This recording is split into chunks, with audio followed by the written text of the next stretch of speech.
Hello दोस्तों, आज हम लोग पढ़ेंगे अम्ल क्षार और लवण, यानी कि अम्ल क्षार लवण के बारे में। क्लास 10 का दूसरा चैप्टर है और इसके बारे में हम लोग पढ़ेंगे, जानकारी लेंगे। तो अम्ल क्षार लवण आप वीडियो में बने रहिएगा और इसके बाद उम्मीद करते हैं कि आप लोग को ज़्यादा नहीं पड़ेगा। अम्ल क्षार लवण, अम्ल क्षार लवण। अगर हम बात करते हैं, अम्ल जो होता है स्वाद में कैसा होता है? खट्टा। अम्ल स्वाद में खट्टा होता है। क्षार तीखा होता है। क्षार क्या होता है? तीखा। और अगर हम बात करते हैं लवण, तो लवण जो होता है स्वादहीन होता है। लवण क्या होता है? स्वादहीन होता है। ठीक है, लवण स्वादहीन होता है। और अगर हम बात करते हैं, अम्ल जो होता है H+ देता है। अम्ल H+ देता है। क्षार OH- देता है। ठीक है, और ये कोई भी कुछ नहीं देता है, OH-। उसके बाद अगर हम आगे भी बढ़ते हैं, उसके बाद सीखेंगे। देखिए अम्ल यहाँ पे, तो हमने अभी बताया हमने कि देखिए अम्ल जो होता है ये स्वाद में खट्टे होते हैं, नीला लिटमस को लाल कर देता है और ये जल में H+ देता है। और एसिड भाषा जो है, ये शब्द लैटिन भाषा लेकर अर्थ है खट्टा। एसिड का अर्थ ही होता है खट्टा। अब देखिए प्रबल अम्ल क्या होता है? तो प्रबल हाइड्रोक्लोरिक सल्फ्यूरिक अम्ल HNO3, ये प्रबल अम्ल है। तो अम्ल प्रबल, जो प्रबल अम्ल किसे कहते हैं? जो तेजी से H+ दे, जो तेजी से H+ दे वो प्रबल अम्ल होता है। और जो धीरे धीरे H+ दे उसे दुर्बल अम्ल बोलते हैं। जो धीरे धीरे H+ दे उसे दुर्बल अम्ल बोलते हैं। धीरे धीरे H+ दे, जो धीरे धीरे H+ दे उसे दुर्बल अम्ल बोलते हैं। क्या बोलते हैं? दुर्बल अम्ल बोलते हैं। ठीक है, अब अगर हम बात करते हैं कि सांद्र अम्ल, तो जिस अम्ल अधिक मात्रा, जिसमें अगर अम्ल की मात्रा अधिक होती है उसे बोलते हैं सांद्र। जिसमें अम्ल की मात्रा अधिक होती है उसे बोलते हैं सांद्र। जिसमें अम्ल की मात्रा अधिक होती है सांद्र बोलते हैं, और जिसमें अम्ल की मात्रा कम होती है उसे बोलते हैं तनु अम्ल या तनु। ऐसे ही बोलेंगे सांद्र में गाढ़ा, तो अम्ल गाढ़ा कब है? जब अम्ल ज़्यादा रहेगा। तो जिसमें अम्ल की मात्रा ज़्यादा रहती है उसे सांद्र में, और कम रहती है तो उसे अल्प अम्ल बोलते हैं। ठीक है, उसके बाद हम लोग पढ़ते हैं क्षारक। क्या बोलते हैं? क्षारक। तो क्षारक की बात करते हैं, तो क्षारक ये स्वाद में कड़वे होते हैं और ये क्या करते हैं? लाल लिटमस को नीला में बदलते हैं और ये जले में OH- देते हैं। क्या देते हैं? OH-। अब प्रबल क्षारक, तो जो तेजी से OH- दे, जो तेजी से OH- दे, तो तेजी से OH दे। दुर्बल क्षारक, जो धीरे धीरे OH- दे, जो धीरे धीरे OH- दे, जो धीरे धीरे OH- दे, वो दुर्बल क्षारक बोलते हैं। अब जैसे क्षार की बात करते हैं, तो जल में घुलनशील क्षारक को क्षार कहते हैं। जैसे कि sodium hydroxide, potassium hydroxide, magnesium hydroxide, ये जल में घुलनशील क्षारक को क्षारक बोलते हैं। अब लवण, अगर लवण की बात करें, अम्ल और क्षारक जो है की अभिक्रिया के फलस्वरूप, अम्ल और क्षारक की अभिक्रिया के फलस्वरूप लवण बनते हैं। जैसे कि NaCl, sodium chloride, potassium chloride, ये सब क्या होते हैं? लवण होते हैं। अब अगर हम बात करते हैं जाँच चेक करने की विधि जो होती है इसकी, तो ये चेक करने की विधि होती है। ठीक है, इसका जो चेक करने का विधि होता है, देखिए अब अगर हम जैसे ABR याद रखते हैं, ट्रिक भी याद रखते हैं, जैसे यहाँ ये, तो जैसे ABR, तो अम्ल क्या है? नीला रंग करता है, वो होता है BRB। तो B से बेस क्या होता है? लाल नीला करता है, यानी ABR अम्ल नीला को लाल और लाल को नीला करता है। ठीक है, उसके बाद अगर बात करते हैं आगे बताएं सूचक। तो सूचक में किसी भी दिए गए विलयन में अम्ल या क्षारक की उपस्थिति दर्शाते हैं, यानी कि जो इंडिकेटर होता है कोई विलयन में कितना अम्ल है या क्षारक है उसकी उपस्थिति दर्शाते हैं, कौन? सूचक दर्शाते हैं। और इनका रंग या गंध अम्लीय क्षारक में माध्यम में बदल जाता है। इन्हीं का जो रंग होता है या गंध होता है अम्लीय क्षारक माध्यम में बदल जाता है। अम्लीय क्षारक माध्यम में क्या होता है? बदल जाता है। ठीक है, उसके बाद अगर हम बात करते हैं, ठीक, उसके बाद हम बात करते हैं प्राकृतिक सूचक। अब सूचक क्या होता है? तो सूचक तुम्हारे प्रकृति में पाए जाते हैं, कृत्रिम होता है और गंध इसमें। तो जैसे कि जो पौधे पाए थे, हम नहीं बनाए हैं, तो वे प्राकृतिक सूचक कहते हैं। जैसे कि लिटमस हो गया। लिटमस क्या होता है? लिटमस किससे पता? लाइकेन से मिलते हैं। लिटमस किससे मिलते हैं? लाइकेन से। लिटमस किससे मिलते हैं? लाइकेन से। लाल पत्ता के गोभी, हाइड्रेंजिया पौधा के फूल, हल्दी, ये सब क्या होता है? अगर कृत्रिम की बात करें तो रासायनिक पदार्थ होता है, जैसे मिथाइल ऑरेंज फिनोल्फ्थालीन। मिथाइल ऑरेंज फिनोल्फ्थालीन, ये दो इंपॉर्टेंट हैं। अगर हम बात करें कि गंधीय सूचक होता है, तो गंध अम्लीय या क्षारीय के माध्यम से बदल जाती है। जैसे कि प्याज, लौंग, तेल। अगर इसमें हम गंध की बात करें तो गंध से हम लोग पहचान सकते हैं। ठीक है, उसके बाद आगे की ओर बढ़ते हैं।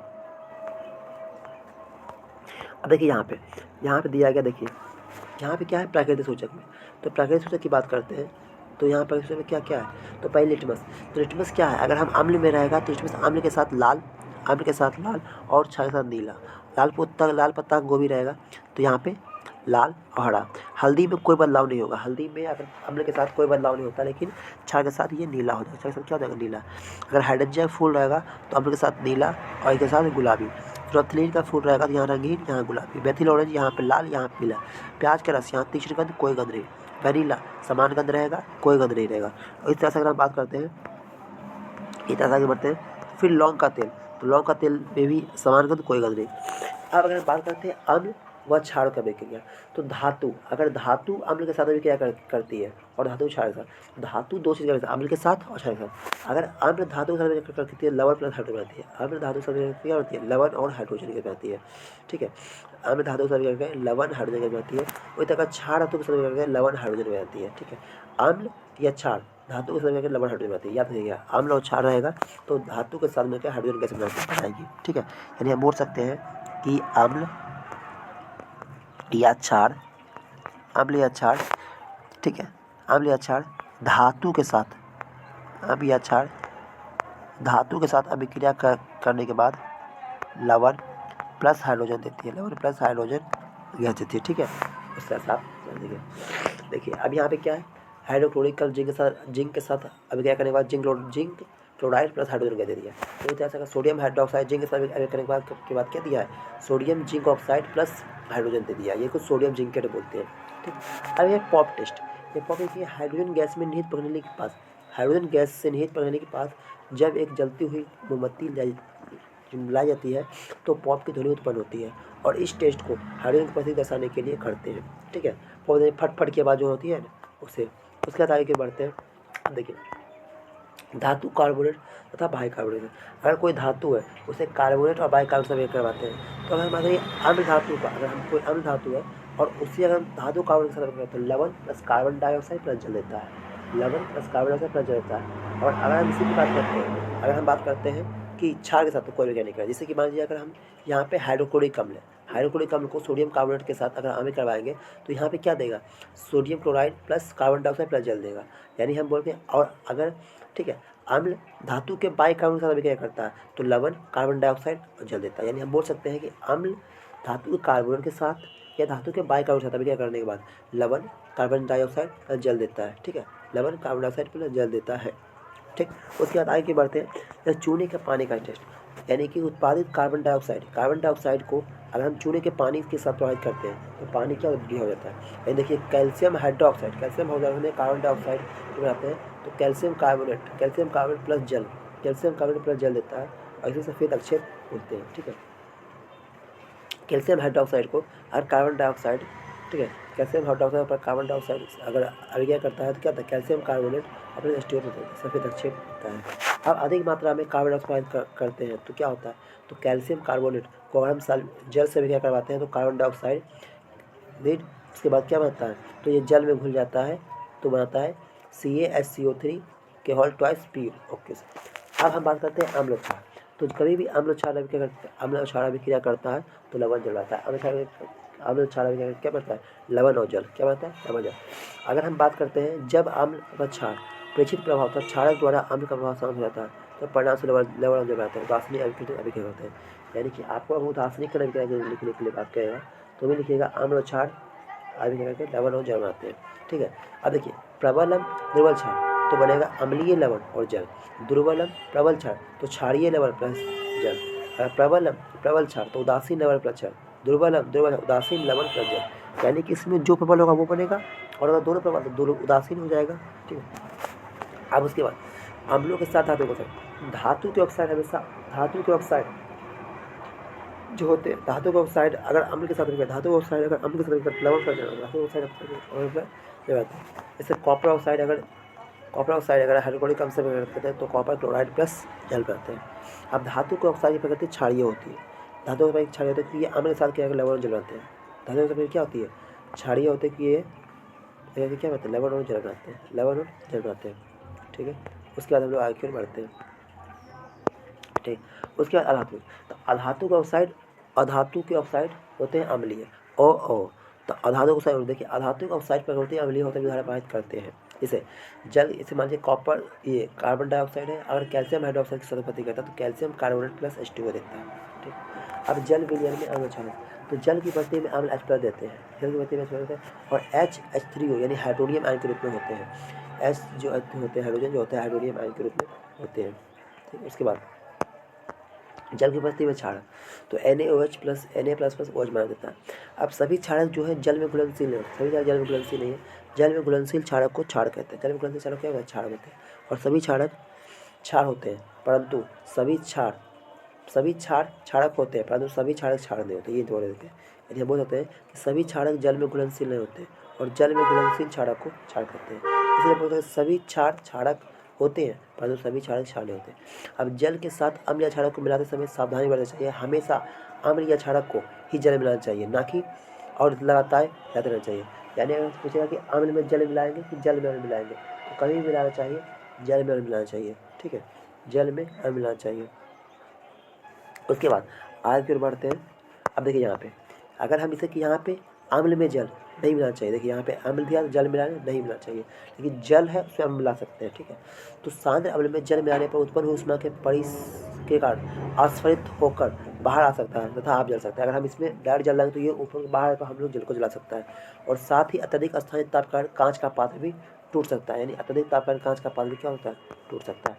अब जल को अम्ल में डालने पर मिश्रण अस्फलित होकर बाहर आ सकता है, अस्थायी ताप के कारण पात्र टूट सकता है। यानी कि हमको कोई पूछेगा कि जल में अम्ल क्यों डालना चाहिए, तो जल में अम्ल डालना चाहिए क्योंकि मिश्रण अस्फलित होकर बाहर आ सकता है और अस्थायी ताप के कारण कांच का पात्र टूट सकता है। अब देखिए यहाँ पे अगर अम्ल धातु से क्या करेगा, अम्ल धातु से क्या करता है तो क्या देता है?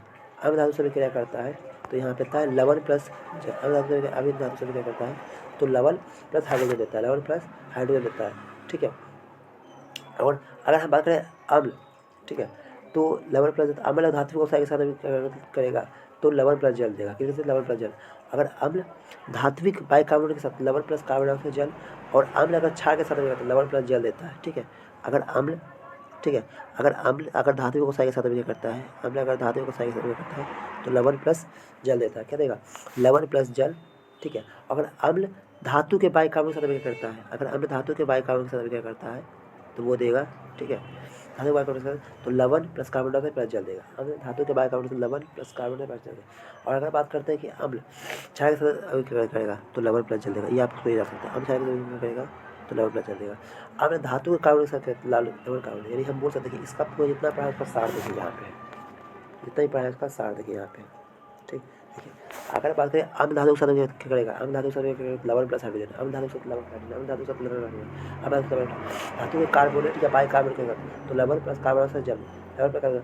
अम्ल धातु के कार्बोनेट या धातु के बाइकार्बोनेट, अम्ल धातु के कार्बोनेट धातु के कार्बोनेट या धातु के बाइकार्बोनेट के साथ अभी क्या करता है तो लवण कार्बन प्लस जल देगा। और क्षार के साथ लवण प्लस जल, क्षार के साथ लवण प्लस जल। और ठीक है, अम्ल धातु के ऑक्साइड से लवण प्लस लवण धातु को साइज लवण प्लस जल देगा। ठीक है, इस तरह से आपने पूरा निचोड़ यहाँ पे स्क्रीनशॉट ले सकते हैं। उसके बाद हम लोग आगे और पढ़ते हैं।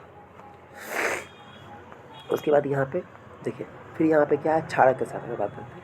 ध्यान देने पढ़ाई के बाद क्षारक के बारे में तो हम क्षारक की बात करते हैं। देखिए क्षारक की बात करते हैं तो अगर क्षार धातु के साथ करता है तो लवण प्लस हाइड्रोजन, अगर क्षार धातु के साथ क्या करता है, ठीक है, अगर क्षार धातु के साथ क्या करता है, देखिए अगर क्षार धातु के साथ क्या करता है तो यह लवण प्लस हाइड्रोजन देगा। अगर क्षार लवण प्लस हाइड्रोजन, अगर क्षार धातु के बाइकार्बोनेट धातु के कार्बोनेट के साथ तो कोई नहीं देगा। धातु के बाइकार्बोनेट या उसके साथ कोई भी क्रिया नहीं देगा, धातु के बाइकार्बोनेट के साथ कोई भी क्रिया नहीं देगा। ठीक है, धातु के बाइकार्बोनेट या धातु के कार्बोनेट के साथ कोई भी क्रिया नहीं करता। देखिए अगर अम्ल के साथ तो लवण प्लस जल, अम्ल के साथ लवण प्लस जल। और अगर धातु के साथ तो हाइड्रोजन, धातु के साथ हाइड्रोजन, धातु के साथ हाइड्रोजन, धातु के साथ क्या होगा हाइड्रोजन देगा, धातु के साथ हाइड्रोजन देगा। ठीक, उसके बाद आधातु के साथ लवण प्लस जल, आधातु के साथ क्या होगा लवण प्लस जल देगा। ठीक है, इस तरह से हम लोगों ने पढ़ा। अब अम्ल व क्षार की समानता है। देखिए तो अम्ल क्या होता है, सभी अम्ल H प्लस देते हैं, H प्लस आयन पर करते हैं और क्षारक OH मान देते हैं। ठीक है, अब हम बात करें जब कोई अम्ल क्षारक में जल मिला जाता है तो ये तनुकृत हो जाते हैं और जल मिलाने पर आयन की सांद्रता H3O++ यानी हाइड्रोनियम आयन और OH सांद्रता में आयतन में कमी हो जाती है। जब कोई अम्ल होता है उस अम्लीय क्षारक में अगर हम जल मिलाते हैं तो ये तनुकृत हो जाते हैं और जल मिलाने पर ये हाइड्रोनियम आयन या OH माइनस में प्रति आयतन इकाई की कमी हो जाती है। पता है क्या होती है, कमी हो जाती है। ठीक, पता है कि कमी हो जाती है। उसके बाद हम आगे बढ़ते हैं। अब देखिए क्षार तथा अम्ल की प्रवणता। अब किसी क्षार या अम्ल की प्रवणता उसके H+ आयन यानी या OH- आयनों की संख्या में निर्भर करते हैं। किसी अम्ल या क्षार की विफलता हमें हम सार्वभौमिक सूचक द्वारा ज्ञात कर सकते हैं। सार्वभौमिक सूचक यानी कि यूनिवर्सल इंडिकेटर, यानी कि अनेक सूचकों का मिश्रण होता है। यह सूचक किसी विलयन में हाइड्रोजन आयन की उपस्थिति की विभिन्न सांद्रता के विभिन्न रंगों को प्रदर्शित करता है। उसके बाद हम लोग आगे बढ़ते हैं। ठीक है, अब पीएच स्केल क्या हुआ? तो पीएच स्केल जो है, ये पीएच स्केल किसी विलयन पर H प्लस आयन की सांद्रता को बताता है। और ये एक स्केल है जिसका विकास सोरेनसन नाविक ने देखा। कैसे किया था? सोरेनसन नाविक ने किया। तो पीएच में पी का अर्थ होता है पुषांश। पी का अर्थ क्या होता है? पुषांश, जो एक जर्मन शब्द है, जो क्या कौन शब्द है? जर्मन शब्द है, जिसका अर्थ होता है शक्ति अगर, पीएच अगर, ठीक है, जिसका अर्थ होता है शक्ति। अब अगर हम बात करते हैं इसका, देखिए पीएच में पुषांश का अर्थ होता है शक्ति। अगर पीएच का वैल्यू 7 ही उदासीन विलयन होगा, 7 से कम तो अम्लीय, 7 से अधिक तो क्षारीय। ठीक है, अब हम बात करते हैं ये जो स्केल होगा 0 से 10 तक होता है, पीएच ज्ञात करने के लिए उपयोग में लाया जाता है। अब अगर बात करें दुर्बलम, तो दुर्बलम देखिए, अगर ये जितना भी दिखाई दे रहा है, देखिए CH3 H2 ये तो दुर्बल है। यहाँ से अचानक क्या बढ़ जाए, प्रबलम होता है। हाइड्रोक्लोरिक, सल्फ्यूरिक अम्ल, सब क्या है? प्रबलम होता है। अब दुर्बल क्षार की बात करेंगे तो आप देख सकते हैं यहाँ पे क्या होगा, OH- जो बढ़ता है, यहाँ देखिए कम जाएगा फिर बढ़ रहा है, तो NH4OH ये दुर्बल क्षार है। फिर यहाँ से बढ़ जाएगा तो NaOH KOH, ठीक है, ये सब क्या है? प्रबल क्षार है। अब ये बढ़ते हुए बढ़ते हैं, यानी अगर 7 से इधर रहेगा तो यहाँ पे अम्ल बढ़ेगा, 7 से कम अम्ल बढ़ेगा, 7 से अधिक तो क्षारीय बढ़ता रहेगा। यहाँ पे H प्लस आयन की सांद्रता में वृद्धि होगी, यहाँ पे H आयन की सांद्रता में कमी होगी। यानी 7 से इधर, हम बोल सकते हैं कि 7 से इधर रहेगा। अगर बात करते हैं 7 से इधर रहेगा तो यहाँ पे अम्लीय क्या होगा? अम्लीयता बढ़ेगा, ठीक है, और इधर रहेगा तो क्षारीयता बढ़ेगा। उसके बाद आगे बढ़ते हैं। अब दैनिक जीवन में अगर बात करते हैं तो पौधे एवं पशु के पीएच के प्रति संवेदनशील होते हैं। पौधे एवं पशु पीएच के प्रति संवेदनशील होते हैं। जैसे हमारे शरीर का जो पीएच होता है वो 7 से 7.8 होता है। कितना होता है? 7 से 7.8 होता है। और वर्षा के जल का पीएच मान 5.6, हमारे शरीर का 7 से 7 हमारे शरीर का 7 से 7 और पीएच मान 5.6 होता है। अब मिट्टी का पीएच मान करें तो अच्छी उपज के लिए पीएच के परास की आवश्यकता होती है। यदि किसी स्थान पर मिट्टी की पीएच कम या अधिक है, मिट्टी की पीएच कम या अधिक है, क्या है? कम या अधिक है, तो किसान उसमें आवश्यकतानुसार अम्लीय क्षारीय पदार्थ मिला देते हैं। अब हमारे उदर में भी हाइड्रोक्लोरिक क्या पाया जाता है? हमारे उदर में भी हाइड्रोक्लोरिक अम्ल पाया जाता है, जो वजन बचाने में सहायक होता है। ठीक है, अब हम बात करते हैं आगे पीएच परिवर्तन के कारण दंत क्षय। यानी अगर मुंह का पीएच मान 5.6 से होगा तो हमारे दंत क्षय हो जाते हैं, दांतों का झड़ा से हो जाता है। अब दांतों में दांत जो होता है कैल्शियम फास्फेट से बना होता है, इसे एनेमल बोलते हैं, और ये हमारे शरीर से कठोर पदार्थ होता है, यह जल में नहीं घुलता है। और अगर हम बात करते हैं मुंह का पीएच मान 5 पॉइंट कम हो जाता है। ठीक है, तो क्षारीय धातुओं में मंजन का प्रयोग करके अम्ल की अधिकता की मात्रा उदासीन कर पाते हैं। ठीक है, अब पशु एवं पौधों में तो मधुमक्खी के डंक में भी एक अम्ल होता है जिसके कारण दर्द और जलन का असर होता है। डंक मारने के आधार पर हम बेकिंग सोडा का प्रयोग करते हैं। मधुमक्खी की जहाँ डंक रहता है वहाँ पे कौन सा बेकिंग सोडा का उपयोग करने से आराम मिलता है। अब नेटल के डंक में भी बेंजोइक अम्ल छोड़ जाते हैं जिसके कारण जलन वाले दर्द में होता है। यानी नेटल के पौधे के डंक वाले बाल बेंजोइक अम्ल छोड़ देते हैं जिससे कि जलन वाले दर्द का अनुभव होता है। इसके इलाज के डॉग के पौधे मेथनोइक नेटल के पौधे डाक के पौधे का इस्तेमाल पत्ती रगड़ कर किया जाता है। ठीक है, और उसके बाद हम बात करते हैं प्रबल अम्ल प्रबल क्षार तो उदासीन लवण बन जाएगा। प्रबल अम्ल प्रबल क्षार उदासीन लवण। अगर हम बात करें प्रबल अम्ल तो अम्लीय लवण पीएच 7 से कम, प्रबल क्षार तो क्षारीय लवण पीएच 7 से कम। तो पीएच कितना होगा? 7 से कम। उसके बाद हम लोग आगे बढ़ते हैं। तो साधारण नमक से अगर हम रसायन बनाने लगते देखिए सोडियम हाइड्रोक्साइड, रंजक चूर्ण, बेकिंग सोडा, धुएं का सोडा, पास्टरपेस्ट, यानी इस सब के बारे में हमें पढ़ेंगे।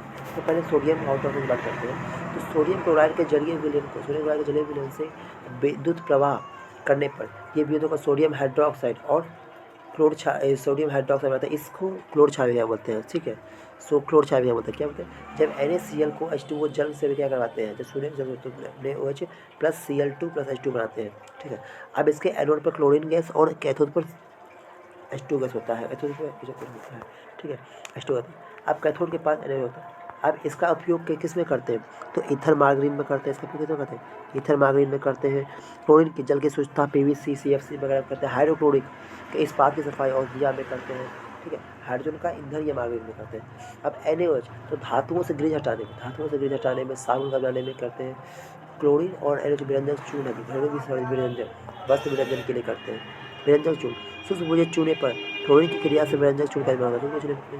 चूर्ण का निर्माण होता है, यानी हम बोलते हैं कैल्शियम हाइड्रोक्साइड प्लस क्लोरीन। एक मिनट। उसके बाद हम लोग पढ़ते हैं विरंजक चूर्ण। क्या पढ़ते हैं विरंजक? अगर हम शुष्क भोज्य चूने पर क्लोरीन की क्रिया से विरंजक चूर्ण का करते हैं। जैसे देखिए कैल्शियम हाइड्रोक्साइड, और कैल्शियम हाइड्रोक्साइड पर क्लोरीन अगर मिलाते हैं तो बनता है कैल्शियम ऑक्सीक्लोराइड, यानी हाइड्रोजन। उसके बाद हाइड्रोजन गैस ये जल देता है, कहता है जल देता है। उसके बाद उपयोग करते हैं, तो इसका उपयोग कहाँ कहाँ होगा? तो कैल्शियम का उपयोग होता है वस्त्र उद्योग में, सूती व लेन में होता है। ठीक है, वस्त्र उद्योग में, सूती लेन में होता है। कागज में, फैक्ट्री उद्योग में, रासायनिक उद्योग में अपचायक के रूप में होता है। पीने वाले जल को दूध करने के लिए होता है।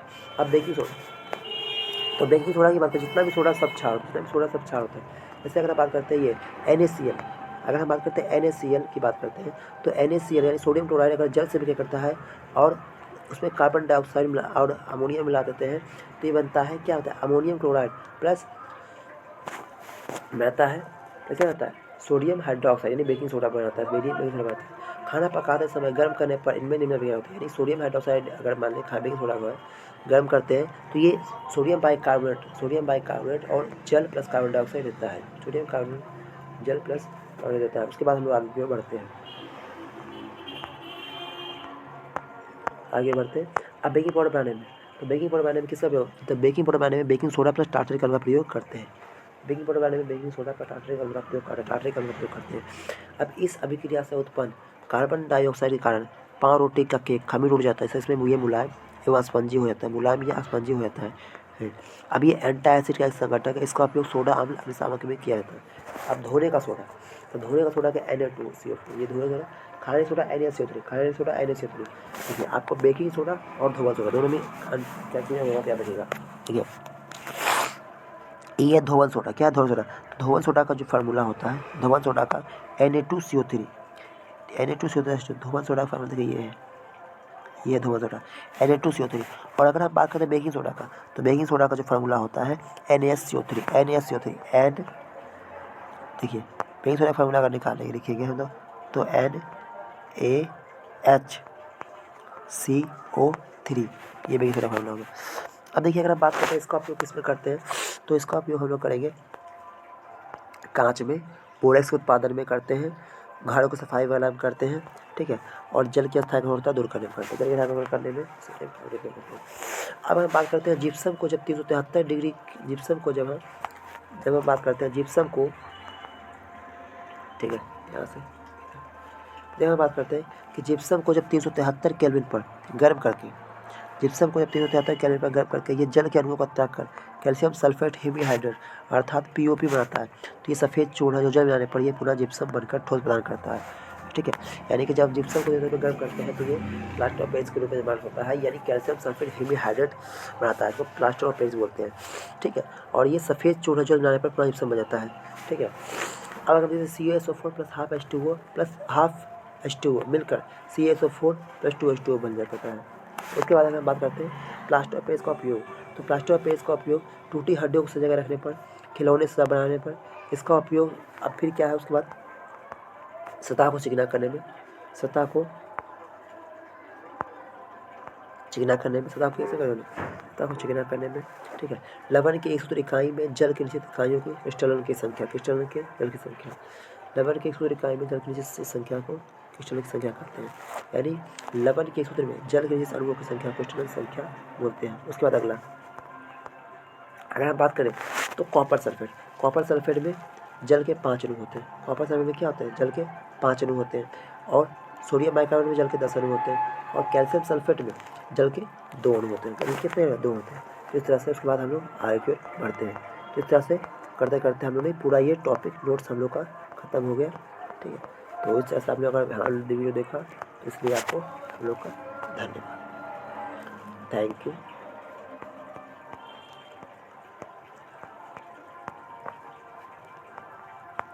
Thank you for watching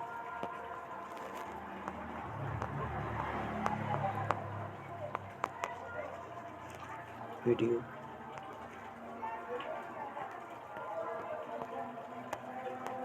ठीक है।